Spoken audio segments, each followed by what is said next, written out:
The moment my wife smiled and called me crazy for asking about her dinner with another man, something inside me went completely silent. She didn't yell or panic. She laughed, kissed my cheek, and said, "He's just an old college friend. Stop imagining things." I nodded, apologized, and even wished her a good evening. She thought she'd won the argument. What she never realized was that I had already made a different decision. Instead of fighting, I quietly picked up my car keys, waited 15 minutes after she left, and followed her into a night that shattered everything I believed about my marriage. My wife, Emily, and I had been married for 11 years. We weren't the perfect couple, but we had routines that made life feel stable. We lived in a quiet suburb outside Chicago, paid our mortgage on time, shared grocery lists through an app, and never missed our Sunday breakfast tradition. She worked as a financial consultant, while I managed operations for a logistics company. We weren't rich, but we were comfortable. Friends always described us as dependable. Looking back, I think stability blinded me. When nothing dramatic ever happens, you stop noticing the tiny cracks forming beneath your feet. 3 months before that dinner, little things started changing. Emily began locking her phone after years of leaving it on the kitchen counter. She suddenly cared about looking perfect for late client meetings, buying expensive dresses she claimed were necessary for networking. She started carrying cash even though she normally used credit cards for everything. Once, while folding laundry, I found a restaurant receipt for 2 dinners costing over $240. "Business expense," she explained without hesitation. I believed her because trust had always been easier than suspicion, and I wasn't looking for reasons to doubt my own wife. The first real argument came after I noticed a calendar notification flash across her smartwatch while it charged beside the bed. It simply read, "Dinner with D. Don't cancel." When I casually asked who D was, she sighed dramatically. "Daniel. My old classmate. He's going through a divorce and needs someone to talk to." I asked why she had never mentioned reconnecting with him. She rolled her eyes. "Because I knew you'd make it weird." That sentence lingered in my mind. It wasn't what she said.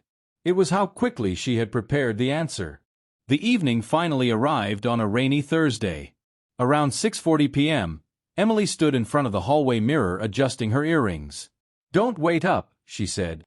"We'll probably be talking about legal stuff all night." I smiled. "Hope your friend feels better." She seemed relieved by my calm reaction. At exactly 6:58, her rideshare picked her up. I waited until the app showed she had traveled several blocks before leaving. My hands shook while starting my engine, not because I expected to catch her cheating, but because I feared discovering I no longer recognized the woman I loved. The rideshare stopped outside a small Italian restaurant downtown at 7:31 p.m. I parked across the street and watched through the rain-speckled windshield. A man in his mid-40s greeted Emily with a hug that lasted slightly too long. My stomach tightened. They laughed, walked inside, and disappeared into a private dining section. I expected romance, secret touches, stolen kisses. Instead, they mostly talked. She looked serious more than affectionate. "Maybe I've been wrong," I whispered to myself. But something still felt off, because neither of them seemed interested in enjoying dinner. Around 8:45 p.m., they left together carrying no leftovers despite barely eating. Instead of heading toward the parking garage, they walked several blocks to an office building that should have been closed. Emily entered using a key card. Daniel followed without hesitation. The lights on the 5th floor turned on minutes later. My pulse raced. Why would a financial consultant bring an old friend into her office after hours? I asked aloud. I waited outside nearly 40 minutes before finally deciding I needed answers. Whatever was happening inside wasn't the romantic affair I had imagined, but it felt even stranger. I entered through an unlocked side entrance used by cleaning crews. The building was almost silent except for humming air conditioners. As I climbed toward the 5th floor, I heard voices behind a conference room door left slightly open. "The signatures all match," Daniel said quietly. Emily answered, "Good.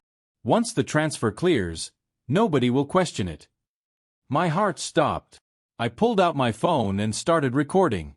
Then another sentence changed everything. "He still has no idea his father's trust exists," Emily whispered. Suddenly, this wasn't about another man. It was about me. I pushed the door open before I could second-guess myself.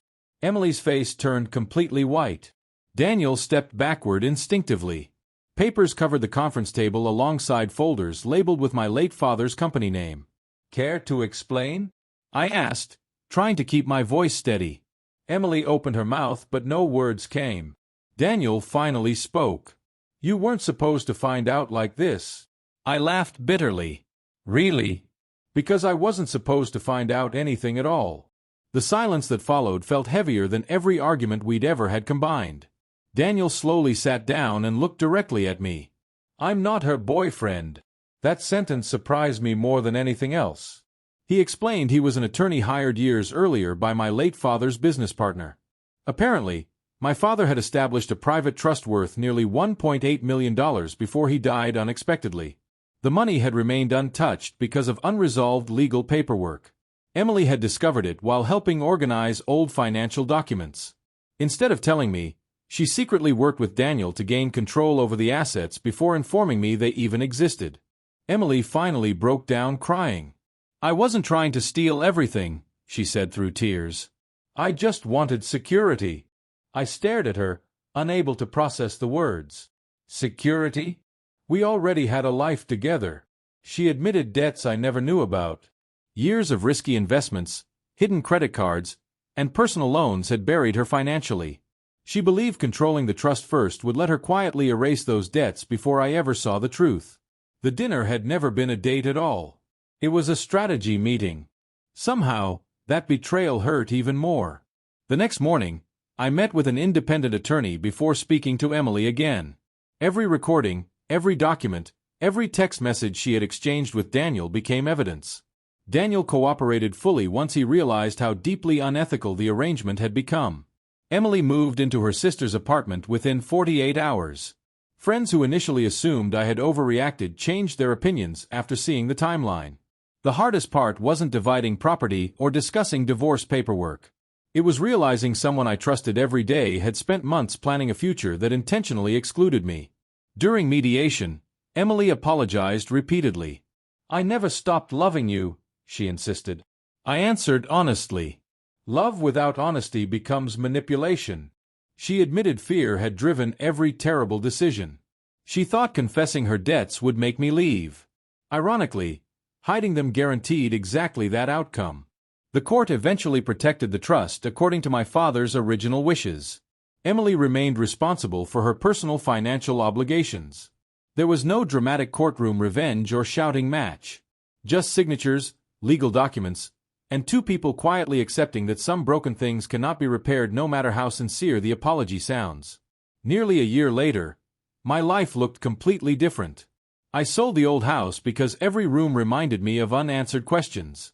I invested part of the trust responsibly and used another portion to establish a scholarship in my father's memory, something he had always dreamed about.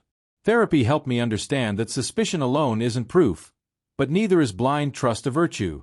Looking back, the other man had never truly been my enemy. Deception was. The greatest damage came not from secret meetings but from the countless lies required to hide them. People still ask whether I regret following my wife that rainy Thursday night. My answer never changes. I regret needing to follow her. I don't regret learning the truth. Had I accepted her explanation without question, I might have spent years living beside someone quietly building a life without me. The night I expected to uncover an affair, I uncovered something even more devastating, a betrayal measured not in romance, but in calculated deception. Trust is the strongest foundation any marriage can have, and once that foundation is deliberately cracked, no amount of love can keep the house standing.